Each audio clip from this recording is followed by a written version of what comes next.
Continuamos dando gracias al Señor en esta mañana que podemos estar reunidos aquí, en este lugar, como su iglesia, para adorarle. Hemos adorado con cánticos, con oraciones, con ofrenda, con lectura de su palabra, y ahora seguimos adorándole con la exposición de la misma. El pasaje que vamos a ver en esta mañana, Hechos capítulo 14 en su totalidad, no es una historia de héroes misioneros. Usted, en todo el tiempo que hemos estado ahora yendo por el libro de los Hechos, desde el capítulo 1 hasta el capítulo 13 que vimos la semana pasada, usted pudiera estar viendo esto como una serie de la que ve en sus casas, en donde parece que los héroes son los apóstoles del Señor, los discípulos, que bajo viento, marea, persecución, angustia, bajar en un canasto de una muralla, ser acusados, ser azotados, ellos siguen resistiendo férreamente para seguir llevando la misión del Evangelio a este mundo. Pero lo que estamos viendo en Hechos, y específicamente lo que veremos hoy, no es una historia de héroes misioneros, sino la historia y la fidelidad de la persona más importante en este mundo, Dios mismo, que ha hecho que por su voluntad, por su soberanía y por su fidelidad a la salvación de este mundo por medio de Cristo, hace que el Evangelio siga progresando. El capítulo que vamos a ver en esta mañana va a mostrar tres reacciones humanas al Evangelio. Vamos a ver una primera parte, el rechazo directo al Evangelio. Una segunda parte donde vamos a ver una distorsión del Evangelio. Y una tercera parte donde vamos a ver el sufrimiento por el Evangelio. Pero en cada una de estas reacciones, Dios preserva su obra. Dios preserva que el Evangelio continúe hasta nuestros días. Una pregunta que nos pudiéramos hacer es: ¿cómo se manifiesta el Evangelio verdadero cuando este mundo lo rechaza, cuando este mundo lo malinterpreta o cuando este mundo lo persigue? Bueno, eso es lo que vamos a ver en esta mañana. Por eso les invito a Hechos, capítulo 14. Dice así la palabra de nuestro Señor. Cuando Pablo y Bernabé entraron juntos en la sinagoga de los judíos en Iconio, hablaron de tal manera que creyó una gran multitud, tanto de judíos como de griegos. Pero los judíos que no creyeron excitaron y llenaron de odio los ánimos de los gentiles contra los hermanos. Con todo, se detuvieron allí mucho tiempo, hablando valientemente, confiados en el Señor, que confirmaba la palabra de su gracia, concediendo que se hicieran señales y prodigios por medio de sus manos. Pero la gente de la ciudad estaba dividida, y unos estaban con los judíos y otros con los apóstoles. Cuando los gentiles y los judíos, con sus gobernantes, prepararon un atentado para maltratarlo y apedrearlo, los apóstoles se dieron cuenta de ello y huyeron a las ciudades de Licaonia, Listra, Derbe y sus alrededores, y allí continuaron anunciando el Evangelio. Y había en Listra un hombre que estaba sentado, imposibilitado de los pies, cojo desde el seno de su madre y que nunca había andado. Este escuchaba hablar a Pablo, el cual, fijando la mirada en él y viendo que tenía fe para ser sanado, dijo con voz fuerte: levántate derecho sobre tus pies. Y él dio un salto y comenzó a andar. Cuando la multitud vio lo que Pablo había hecho, alzaron la voz diciendo en el idioma de Licaonia: los dioses se han hecho semejante a hombres y han descendido a nosotros. Y llamaban a Bernabé Júpiter y a Pablo Mercurio, porque este era el que dirigía la palabra. El sacerdote de Júpiter, cuyo templo estaba en las afueras de la ciudad, trajo toros y guirnaldas a las puertas y quería ofrecer sacrificios junto con la multitud. Pero cuando lo oyeron los apóstoles Bernabé y Pablo, rasgaron sus ropas y se lanzaron en medio de la multitud gritando: señores, ¿por qué hacen estas cosas? Nosotros también somos hombres de igual naturaleza que ustedes, y les anunciamos el Evangelio para que se vuelvan de estas cosas vanas a un Dios vivo que hizo el cielo, la tierra, el mar y todo lo que hay en ellos. En las generaciones pasadas Él permitió que todas las naciones siguieran sus propios caminos, y sin embargo no dejó de dar testimonio de Él mismo, haciendo bien y dándoles lluvias del cielo y estaciones fructíferas, llenando sus corazones de sustento y de alegría. Aún diciendo estas palabras, apenas pudieron impedir que la multitud les ofrecieran sacrificio. Pero viniendo algunos judíos de Antioquía y de Iconio, Habiendo persuadido a la multitud, apedrearon a Pablo y lo arrastraron fuera de la ciudad, pensando que estaba muerto. Pero mientras los discípulos lo rodeaban, él se levantó y entró en la ciudad. Y al día siguiente Pablo partió con Bernabé a Derbe. Después de anunciar el evangelio a aquella ciudad y de hacer muchos discípulos, volvieron a Listra, a Iconio y a Antioquía, fortaleciendo los ánimos de los discípulos, exhortándolos a que perseverasen en la fe, diciendo: es necesario que a través de muchas tribulaciones entremos en el reino de Dios. Después que le designaron ancianos en cada iglesia, habiendo orado con ayunos, le encomendaron al Señor en quien habían creído. Pasaron por Pisidia y llegaron a Panfilia. Después de predicar la palabra en Perge, descendieron a Atalia y de allí se embarcaron para Antioquía, donde habían sido encomendados a la gracia de Dios para la obra que habían cumplido.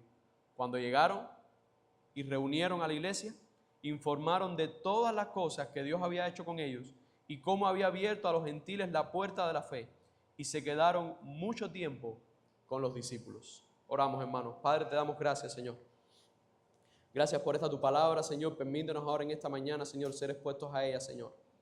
Que tu verdad salga a la luz, Señor, y que seamos una vez más convencidos por el evangelio de obedecerte a ti y de creerte a ti y de adorarte solamente a ti, Señor.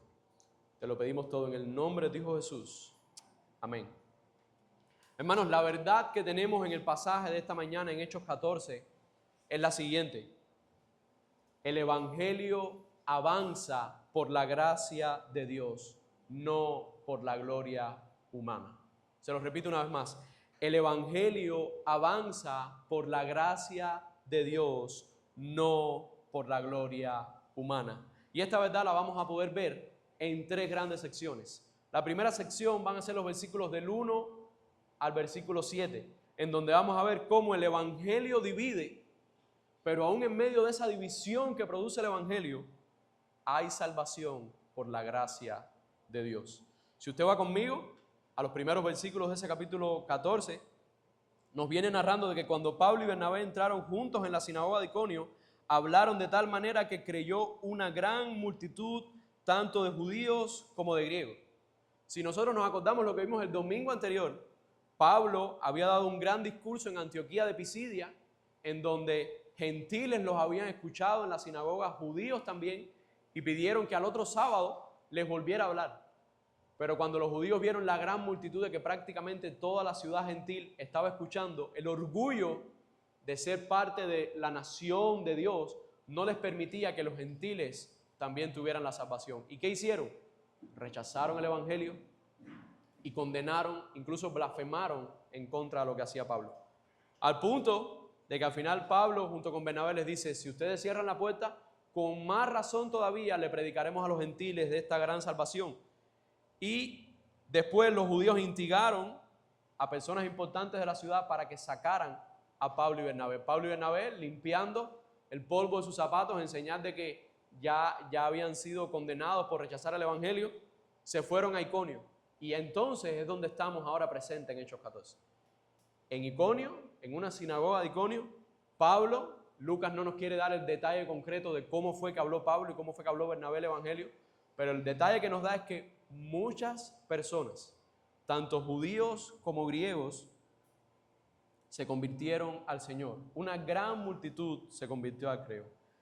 ¿Qué pudiera parecer hasta aquí? Bueno, que ahora el evangelio sí parece que está sin oposición, que está dando frutos, que las personas están creyendo y entendiendo y salvándose como el Señor. Pero eso es solo el primer versículo del pasaje que estamos viendo ahora. Si usted sigue conmigo en ese pasaje, automáticamente Lucas, el autor de Hechos, dice lo siguiente: pero los judíos que no creyeron, o sea, gran multitud se había convertido, tanto judíos como gentiles, pero judíos que no creyeron, excitaron y llenaron de odio los ánimos de los gentiles contra los hermanos. Aunque hubo una gran multitud que creyó, hubo otro grupo también que no creyó. Y los judíos lo que hicieron fue hablar con los gentiles para empezar a formar un problema con respecto a lo que Pablo estaba enseñando. Dice aún así la palabra que con todo, Pablo y Bernabé se detuvieron allí mucho tiempo hablando valientemente el evangelio.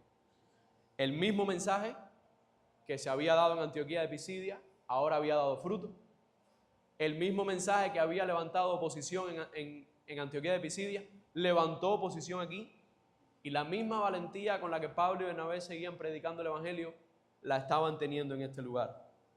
Ahora bien, hay un detalle que Lucas nos da en este pasaje, que es específico de él.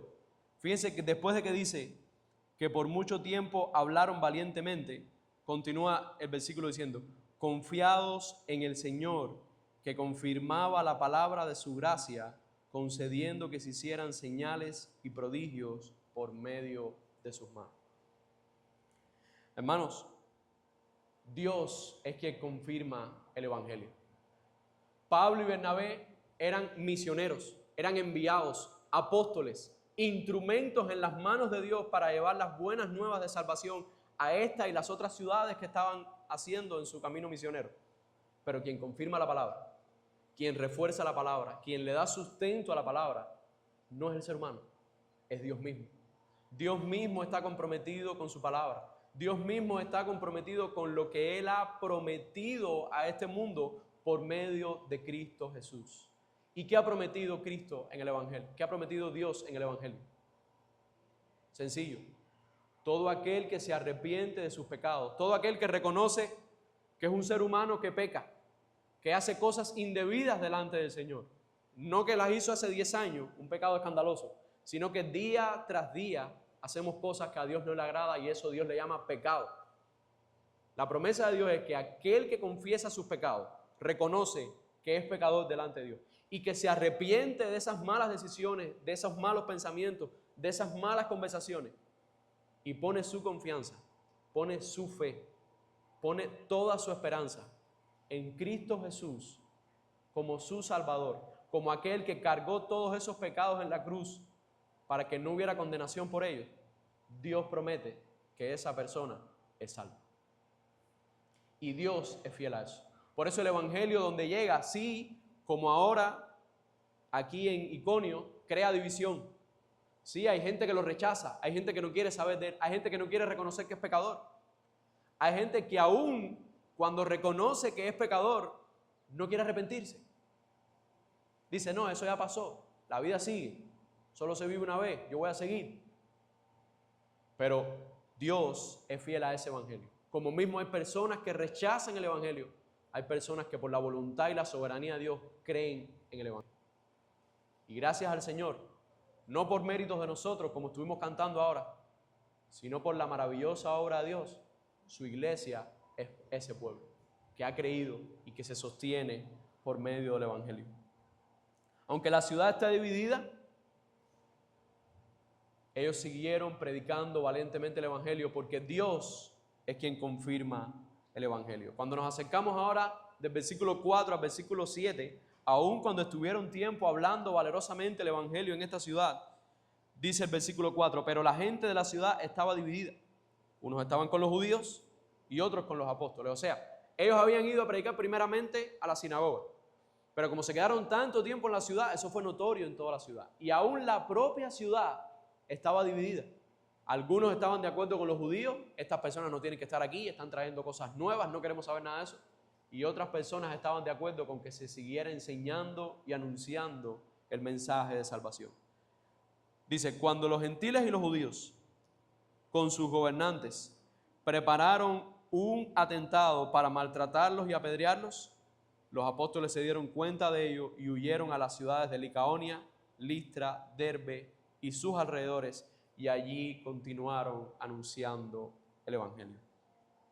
Aun cuando supieron lo que les iba a pasar, Pablo y Bernabé, es verdad que para preservar su vida, huyeron a otras ciudades, pero no huyeron a esconderse, no huyeron a pasarse un año de sabático, de vacaciones. Fueron a otras ciudades para continuar haciendo la obra que Dios les había encomendado de predicar el Evangelio. Hermano, esto no es nuevo. Lo estamos viendo en Hechos 14, lo hemos visto ya en capítulos anteriores, pero esto es desde los tiempos de Jesús. Jesús mismo, cuando caminaba en esta tierra y predicaba en los montes, en las ciudades, en la sinagoga, causaba división. Unos creyeron en Cristo, otros lo crucificaron. buscaron hacerle un juicio falso, injusto, lo presentaron delante de las autoridades, no habiendo ninguna causa para ello, y aún así lo crucificaron. La salvación no depende de que la aceptación sea popular. La salvación no depende de que el evangelio llegue a un lugar y todas las personas crean en él. No. El evangelio divide entre aquellos que lo rechazan y aquellos que creen en Cristo para salvación. La gracia soberana es la que revela el evangelio a los hombres. El evangelio, hermanos, no busca consenso. No es ahora llegar a un lugar y para que todas las personas en una ciudad crean el evangelio, vamos a diluirlo, vamos a hablar más suave, vamos a hablar con un tono más lindo. No vamos a mencionar la palabra pecado porque es una palabra muy fea. Vamos a decir cosas malitas. Esa no es la idea, hermano. La idea es llevar claramente el mensaje de salvación. Nosotros y este mundo, producto de sus pecados, está enemistado de Dios de una manera inmensa e inimaginable para nosotros. Dios es santo, santo, santo, y nosotros somos pecadores muertos en nuestros delitos. El único puente que Dios creó para poder acercarnos a Él, en donde ya Él no nos va a mirar nuestro pecado, sino que va a mirar la justicia, es Cristo nuestro Señor. Hermano, con este pasaje, ¿qué podemos estar entendiendo? No suavicemos el mensaje del evangelio para evitar conflicto. Pablo y Bernabé no lo hicieron. Pablo y Bernabé, aun cuando hubo una división grande, se mantuvieron predicando valientemente el evangelio. Y aun cuando estaban atentando contra su vida, fueron a otro lugar para seguir predicando valientemente el evangelio. Pero nunca vas a ver en ninguna parte de la Escritura y tampoco en los Hechos que algún misionero, algún ministro, algún siervo, algún hijo de Dios diluya el evangelio para no crear conflictos. El evangelio de por sí es disyuntivo, separa los que creen y los que no creen. No lo suavices. No pienses que por suavizarlo vas a entrar o se te van a abrir puertas y ventanas. Explícalo tal y como la Biblia lo enseña. Porque al final el mensaje de la Biblia es el mensaje de Dios, sin adulterar, sin alterarlo. No suavicemos el mensaje con tal de evitar los conflictos. La fidelidad no se mide por aplausos, sino por obediencia. Nosotros pudiéramos aquí en esta iglesia tomar un camino de diluir el evangelio, de hacer que las personas vengan y que oigan lo que quieren oír, ya sea en los cantos, ya sea en las oraciones, ya sea en los decretos, en las promesas y en el declaro y en todas esas cosas. Y pudiéramos tener que derribar esa pared y tener que construir más templos porque no cupiéramos aquí. Pero la fidelidad del evangelio no se mide en los aplausos, no se mide en la multitud, se mide en la obediencia a Dios. Y lo que Dios quiere es que se predique su evangelio, porque ese es el único evangelio que salva a este mundo. Para las personas que nos visitan en esta mañana y que aún no tienen a Cristo como su Señor y Salvador, el evangelio es un evangelio que confronta. Hay dos opciones nada más: resistirse al evangelio o creer el evangelio. Eso de que no decidirse, o cuando te han predicado el evangelio tú no respondes ni que sí ni que no, es también una decisión. Al no decir que sí, al no decir que estás en camino a creer, que estás buscando que el Señor te hable, estás diciendo que no, aunque no lo rechaces abiertamente. Tenemos una oposición férrea de personas que dentro de su entendimiento lo que quieren es oponerse abiertamente al evangelio. Y tenemos personas que piensan que ni fu ni fa, que ellos están en una escala de gris. No lo combato, pero no estoy junto con ellos. Esas personas es igual, están rechazando el evangelio igual. Están rechazando la obra de Cristo en la cruz por el pago de sus pecados. Siguen siendo enemigos de Dios, aunque vivan la vida más linda y preciosa que usted se pueda imaginar en este mundo. Si pecó, y ciertamente todos hemos pecado, desde el vientre, desde que acabamos de nacer, mi hijo ya no le llevo ni la cuenta cuántos pecados lleva ya y tiene 6 meses. Todos hemos pecado, todos somos enemigos de Dios. La única manera de reconciliarnos es por medio del evangelio. La segunda parte de este pasaje, los versículos del 8 al 18, vamos a ver cómo el evangelio minimiza al hombre, porque el evangelio lo que hace es exaltar al Dios vivo. Si usted va conmigo a partir del versículo 8, ya no estamos en Iconio, sino que dentro de las ciudades a las que Pablo y Bernabé huyeron, Lucas nos narra que están en Listra. Dice, y había en Listra un hombre que estaba sentado, imposibilitado de sus pies, cojo desde el vientre de su madre, y que nunca había andado. Dice el versículo 9, escuchando hablar a Pablo, el cual mirando la fijada en él, vio que tenía fe para ser sanado, y dijo con voz fuerte, levántate derecho sobre tus pies. Y él dio un salto y comenzó a andar. Si vemos los versículos anteriores, que ellos decían, predicaban valientemente porque Dios confirmaba la palabra por medio de hechos y milagros, esto era otro más de cómo Dios estaba confirmando que verdaderamente Pablo y Bernabé estaban hablando la palabra del Señor. Y de un salto, y para los que somos viejos en la iglesia, esto parece como que muy común, pero cada vez que veamos un milagro del Señor, maravillémonos de las cosas del Señor. Hemos visto paralíticos levantarse, resurrecciones, hemos visto todas las cosas que Dios hace, pero Dios siempre hace todos esos milagros con propósitos específicos, para confirmar, para exaltar, para que la multitud vea que ciertamente hay un Dios real, vivo y poderoso, pero en este caso, Dios también lo usó para crear una confrontación y una consternación que siguió en adelante. Dice el versículo 11, cuando la multitud vio lo que Pablo había hecho, alzaron la voz diciendo en el idioma de Licaonia, los dioses se han hecho semejante a hombres y han descendido a nosotros. ¿Qué hicieron las personas de Listra? Oyeron el evangelio, estaban oyendo el evangelio, de repente Pablo como instrumento de Dios obra un milagro, una persona que jamás había andado se levanta de un salto. ¿Dónde pusieron la mirada ellos? En los hombres. ¿Dónde producto este mundo a su pecado normalmente pone su mirada? En los hombres, en la fortaleza, en el poder, en las economías. ¿Dónde pone su esperanza, por ejemplo, un poco más de la mitad de los Estados Unidos? En Trump. ¿Dónde pone la esperanza Argentina ahora? En Milei. ¿Dónde pone la esperanza El Salvador? En Bukele. ¿Dónde tienen puesta la esperanza ahora en Venezuela? No sabemos dónde tienen puesta su esperanza, pero están buscando a alguien que los guíe, que los busque. Siempre, naturalmente, estamos buscando la exaltación del hombre. Pero lo que hay que exaltar verdaderamente, por encima de Milei, de Bukele, de Trump, de todo lo que a usted se le ocurra, de Xi Jinping en China y de Putin en Rusia, de todas esas personas, nadie es superior a Dios. Nadie es más grande que Dios. Nadie merece exaltación como la merece Dios. Es solamente Dios. Estas personas estaban haciendo de Pablo y Bernabé instrumentos de Dios para llevar el evangelio, dicen en sus propias dioses. O sea, en su entendimiento de su panteón de dioses grecorromanos, ellos pensaban que eran dioses de los que ellos tenían, que habían bajado. Fíjense cómo dice ahora anteriormente. Y llamaban a Bernabé Júpiter y a Pablo Mercurio. Cuando nosotros leemos esto, sabemos que habían dioses que se llamaban así, pero esto nos suena algunas veces más como una clase de química o astrología, cosas así.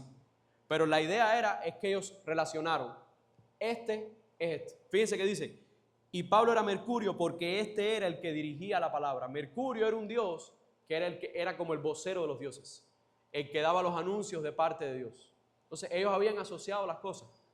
Y tristemente hoy las personas lo asocian igual. Nosotros que vivimos en un país colonizado por España, donde llegó el catolicismo, con todos los ídolos y todos los santos, ya no sé ni cuántos santos hay por día, y a la vez vino la invasión, iba a decir, vino la trata de los esclavos de África, los trajeron para plantación, ellos vinieron con su propia religión naturalista, afrodescendiente. ¿Y qué hicieron ellos? Que los estaban obligando al catolicismo. Hicieron un sincretismo religioso. ¿Quién se parece aquí a la Virgen de la Caridad? Fulano. ¿Quién se parece a este? Mengano. Y empezaron a hacer todas esas cosas. Eso es lo que hace el hombre. Trata de buscar en su cosmovisión cómo relacionar las cosas que está viendo con las cosas que tiene. Y eso fue lo que hizo esta ciudad. Ahora, después de que le ponen inclusive hasta nombres, dice el versículo 13 que un sacerdote de Júpiter que tenía un templo en las afueras de la ciudad, trajo toros y guirnaldas a las puertas y quería ofrecer sacrificios junto con la multitud, porque el sacrificio específico de Júpiter en su templo eran toros. Y parece que el sacerdote dijo, no voy a sacrificar aquí si la multitud dice que Júpiter está aquí mismo. Sin embargo, miren la reacción de Pablo y de Bernabé. Pero cuando lo oyeron, Bernabé y Pablo rasgaron su ropa y se lanzaron en medio de la multitud gritando, señores, ¿por qué hacen estas cosas? Esto es una actitud de obediencia a Dios y de amar a Dios por encima de todas las cosas. Pablo y Bernabé están rechazando la idolatría que están recibiendo, incluso cuando esta idolatría humanamente los beneficia. ¿Usted se imagina a otra persona que no fuera obediente a Dios y que llegara a una ciudad y le dijeran, tú eres Júpiter encarnado, te vamos a sacrificar toro, te vamos a traer corona? Esa persona se frota las manos. Esa persona le dice, póngame en mi casa en el templo, tráigame comida todos los días y busca los beneficios. El hombre de por sí en su pecado de idolatría siempre busca su beneficio. Cuando usted ve las otras religiones, la afrocubana y todas esas cosas, van a los ídolos para buscar beneficios propios. No los atienden, ni los cuidan, ni los sacan a pasear en las carrozas esas cuando son los días. Porque por ellos, lo hacen por ellos mismos, para su propio beneficio. Nosotros no obramos así. Porque a diferencia de todas las demás religiones, el mayor beneficio que nos ha dado Dios nos dio la salvación sin nosotros haber hecho nada. Nosotros ahora obramos para exaltarlo a Él y para de alguna manera, algunas veces ese pensamiento es un poco dañino, pensar que le estamos retribuyendo algo a Dios. A Dios no hay que retribuirle nada. Lo único que Dios pide es, santifica tu vida, vive la hora diligentemente como una persona que es hijo mío, salvado por Cristo, y hónrame en todo lo que hagas. Eso es lo único que pide Dios. Pablo y Bernabé estaban rechazando esta idolatría cuando lo benefician y usan la oportunidad para predicar al Dios vivo que se revela con paciencia y con bondad. Fíjense cómo dice, ¿por qué hacen estas cosas? Nosotros también somos hombres de igual naturaleza que ustedes. De hecho, se habían rasgado la ropa en señal de que era un escándalo para ellos lo que estaban haciendo con ellos. Dice, y les anunciamos el evangelio para que se vuelvan de estas cosas vanas a un Dios vivo que hizo los cielos, la tierra, el mar y todo lo que en él hay. Dice, les estamos trayendo el evangelio para que ustedes se vuelvan de estas cosas, de estas idolatrías, de que de repente se aparezca un mago o cualquier hablador, alguien que tenga oratoria, y ustedes lo endiosen y lo tengan como un Dios y lo sigan ciegamente a Él. Dios se ha revelado como un Dios vivo. Y empieza a explicar lo que hizo Dios, y es interesante para nosotros conocer. En las generaciones pasadas, Dios permitió que todas las naciones siguieran sus propios caminos. Recuerden que una vez que el ser humano peca, la paga de ese pecado es la muerte. Dios en su voluntad, si hubiera querido, nos hubiera matado instantáneamente cada vez que pecaron. Pero Dios permitió que las naciones se desarrollaran, se crearan, hicieran sus propios caminos, aun cuando esos caminos no eran conforme a la voluntad de Dios. Dice, y sin embargo, aun cuando cogieron cada nación su camino y no buscaron de Dios, no dejó de dar testimonio de Él. ¿Cómo no dejó de Dios dar testimonio de Él mismo a las naciones? Dice, haciendo bien y dándoles lluvia del cielo y estaciones fructíferas y llenando sus corazones de sustento y de alegría. De hecho, hay un versículo en el Antiguo Testamento que dice, Dios hace salir el sol para justos y para injustos. Dios da bendiciones y beneficios aún a aquellos que no creen en Él. Porque las personas de este mundo que no creen en Dios, aún así hacen familia, aún así tienen descendencia, aún así pueden prosperar sus negocios. Pero que esta gracia común que tiene para todos, para justos o injustos, no quite la mirada del resultado final.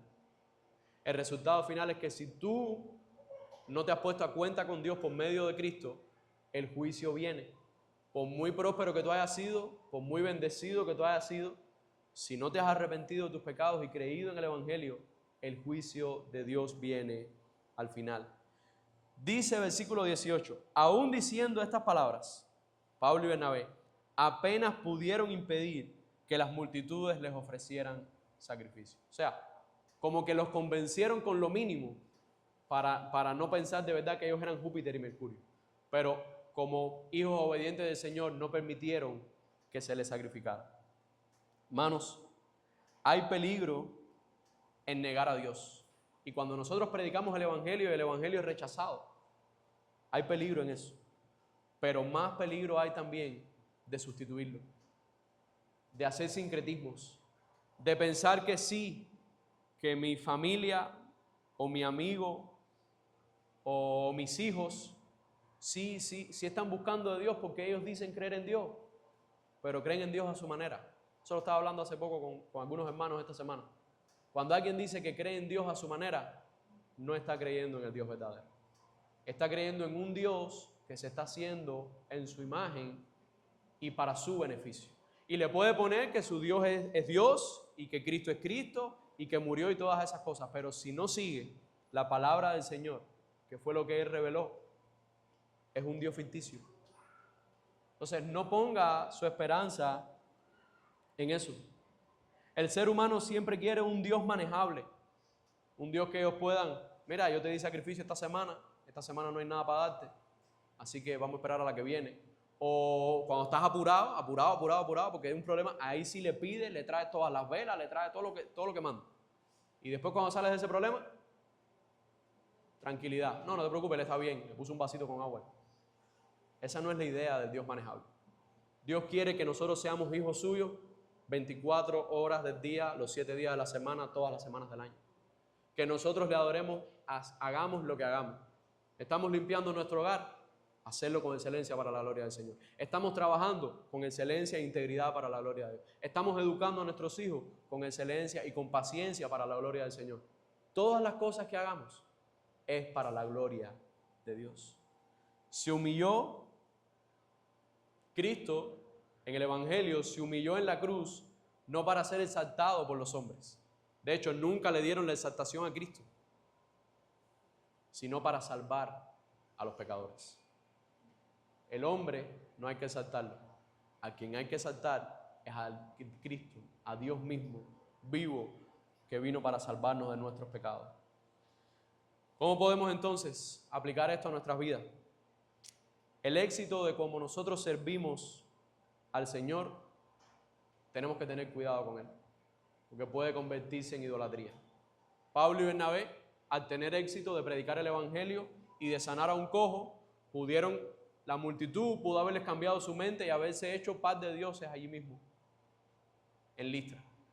Sin embargo, tengamos cuidado de que si estamos teniendo éxito en algún área en donde Dios nos está bendiciendo, en donde tenemos dones y talentos, no lo convirtamos en idolatría. No convirtamos en que esto es mi mundo ahora, porque estoy teniendo éxito aquí. Siempre nuestro mundo gira alrededor de Dios.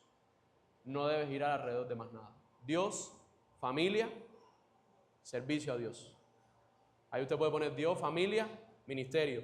Dios, familia, servir en la iglesia, sustento para la familia. Pero en cualquiera de las combinaciones que usted haga, es Dios primero, familia después. Nunca pongamos nada por encima de esas cosas. Toda verdadera obra de Dios apunta fuera del hombre. Cuando Pablo hizo esa sanidad, no estaba apuntando él mismo. Apunta fuera del hombre, apunta inclusive afuera de la propia sanidad, porque donde apunta es hacia Cristo, hacia la obra del Evangelio. Pablo y Bernabé podían hacer señales y milagros porque habían creído en el Evangelio y eran encomendados por Dios para esa tarea específica. No es el instrumento que Dios usa, no es el ministerio que Dios bendiga, no es la iglesia que puede crecer en número, que puede crecer en misiones. Todo tiene que apuntar para la gloria a Cristo. Para los amigos que nos visitan, puedes estar hoy, aún tú cuando lees este pasaje o lees algunas otras historias de la Biblia, admirar fervientemente a Jesús. Decir, qué gran hombre, qué gran maestro, qué gran guía, qué gran líder. Pero si tú te quedas en esa idea, sigues perdidos en tus delitos y pecados. El llamado no es a admirar a Cristo, no es a tenerlo en alta estima, es en arrepentirte de tus pecados y poner tu fe y tu confianza en Él como tu Señor y Salvador. Darle la exaltación que solamente Él merece. El tercer punto de nuestro pasaje en esta mañana, ya los últimos versículos del 19 al 28, vamos a ver también cómo el Evangelio se confirma en la perseverancia a través del sufrimiento. El Evangelio se confirma en la perseverancia a través del sufrimiento. Como siempre vemos, la oposición y el rechazo al Evangelio nunca van a salir de esta historia. Versículo 19. Pero vinieron algunos judíos de Antioquía y de Iconio. ¿Se acuerdan lo que vimos ahora en el primer punto? Estaban en Iconio y ahí tuvieron oposición. ¿Se acuerdan del domingo pasado que el discurso él dio en Antioquía de Pisidia? Bueno, los judíos que estuvieron en contra de él el domingo pasado en Hechos 13 y los judíos y gentiles que vimos que estaban en contra de él en los primeros 7 versículos, viajaron hasta la ciudad en donde estaba Pablo y Bernabé. Miren para qué. Y habiendo persuadido a la multitud, apedrearon a Pablo y lo arrastraron fuera de la ciudad pensando que estaba muerto. Usted ve cómo la idolatría al hombre no se sostiene. En esa misma ciudad, días antes, Pablo y Bernabé eran Júpiter y Mercurio y le querían dar todos los sacrificios posibles. Días después, apedrearon a Pablo al punto que lo tiraron fuera de la ciudad pensando que estaba muerto. ¿Por qué? Porque la exaltación al hombre jamás se sostendrá. Lo único que se sostiene es la exaltación a Dios. Aún con Pablo apedreado, y debe haber sido grandemente apedreado porque pensaron que estaba muerto, dice el versículo 20, pero mientras los discípulos lo rodeaban, él se levantó. ¿Y qué ustedes creen que hizo Pablo cuando se levantó?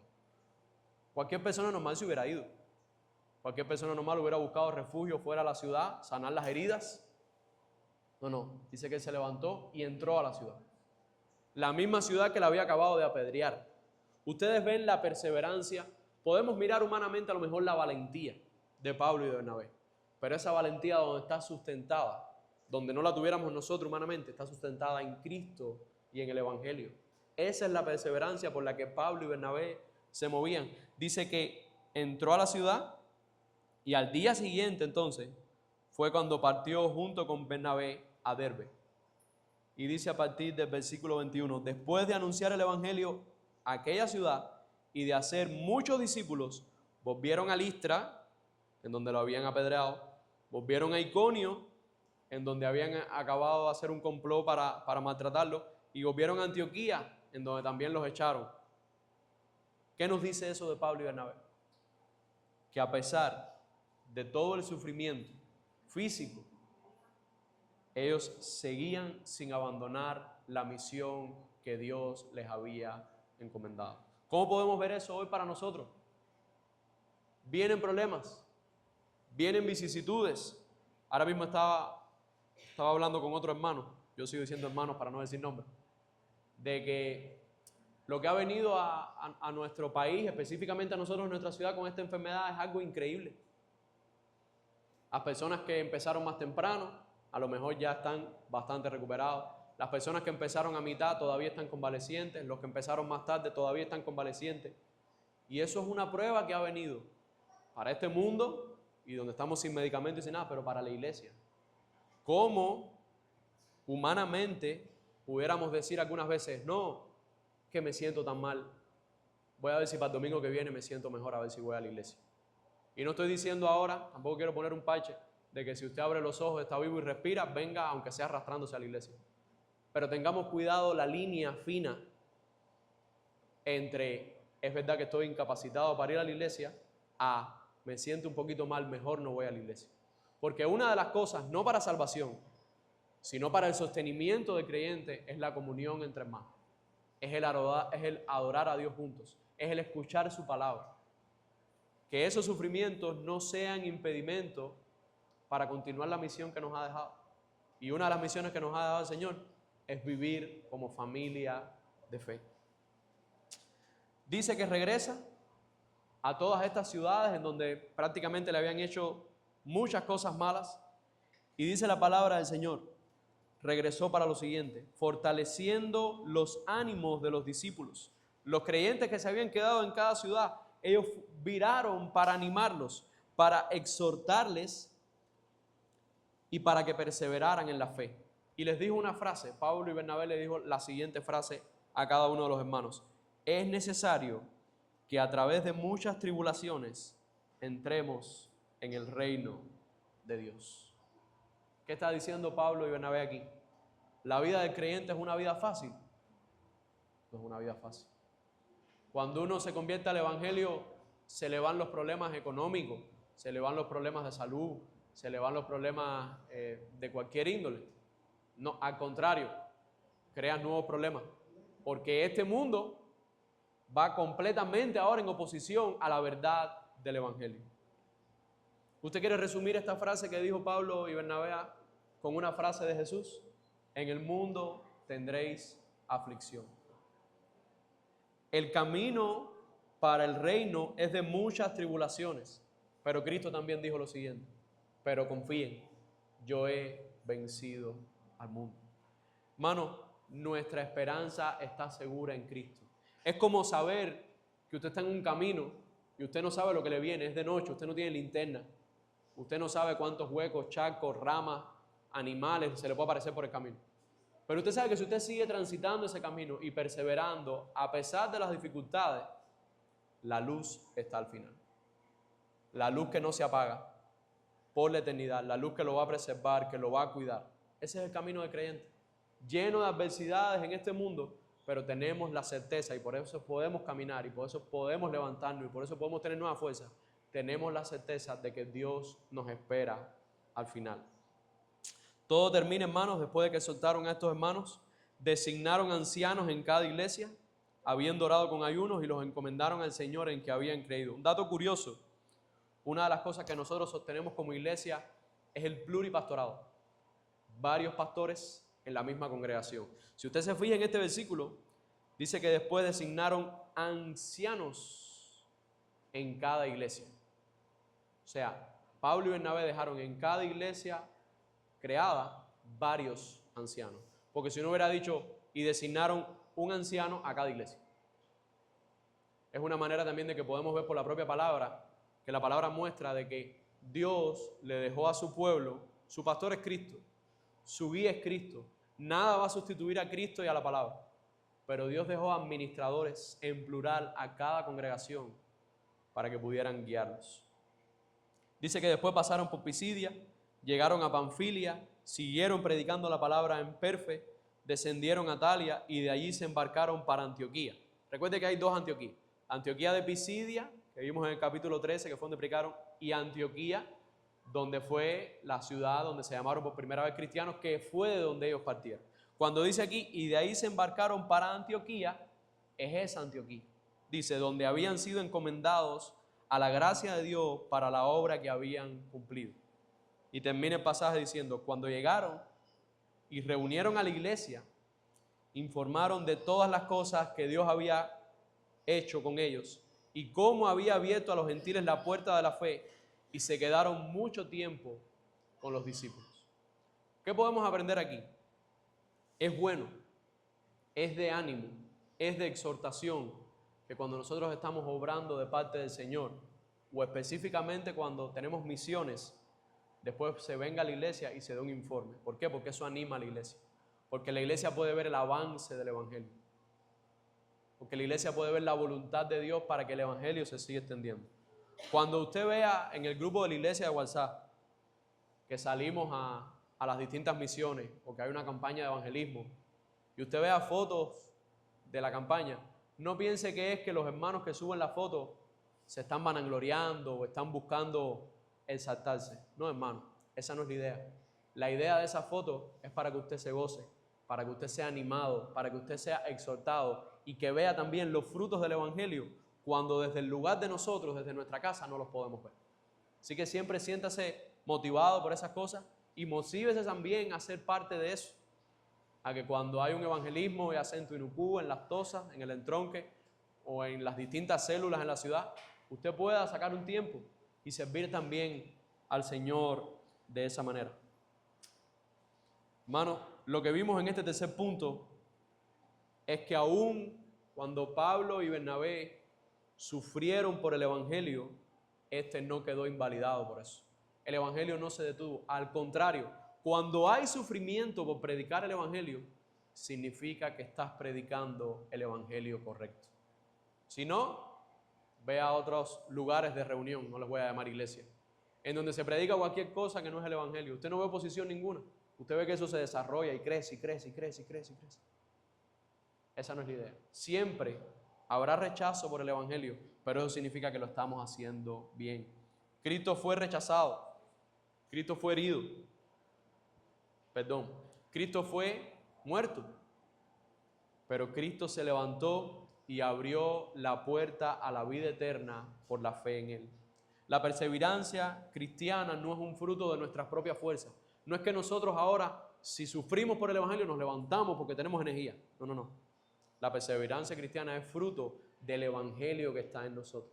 De que sabemos que esa verdad es lo más importante que el mundo puede escuchar. Que esa verdad es la que nos hace vivir, que esa verdad es la que nos hace caminar y que esa verdad es la que nos da la esperanza en la vida eterna.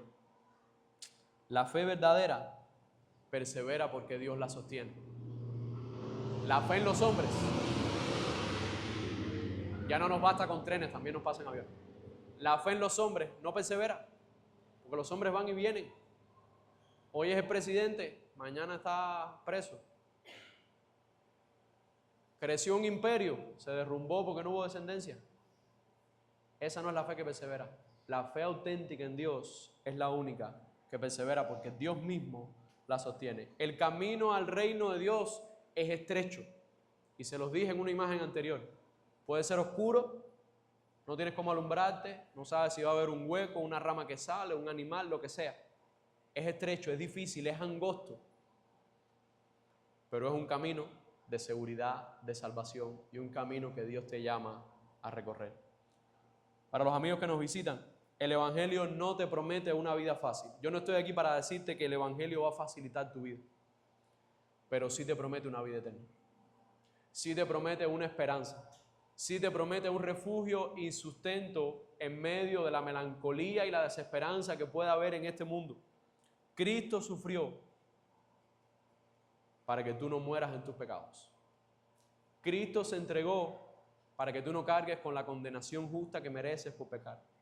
Y Cristo resucitó para otorgarte la vida eterna. Solo si te arrepientes y crees en Él. Concluyo en esta mañana.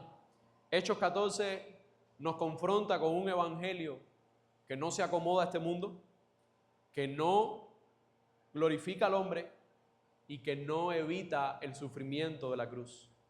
Pero ese evangelio es el único evangelio que salva. Cristo es el centro de ese evangelio, no el hombre. Cristo, aunque fue rechazado, malentendido, crucificado, venció la muerte y resucitó al tercer día.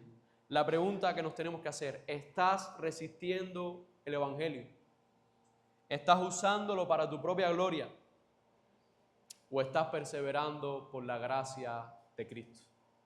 Dios hace avanzar su reino por medio de ese evangelio, sí, que es rechazado, que es malentendido, que es sufrido, pero que finalmente persevera porque es el evangelio de Dios y Dios lo sostiene. Les repito la enseñanza de esta mañana: el evangelio avanza por la gracia de Dios, no por la gloria humana. Oremos al Señor.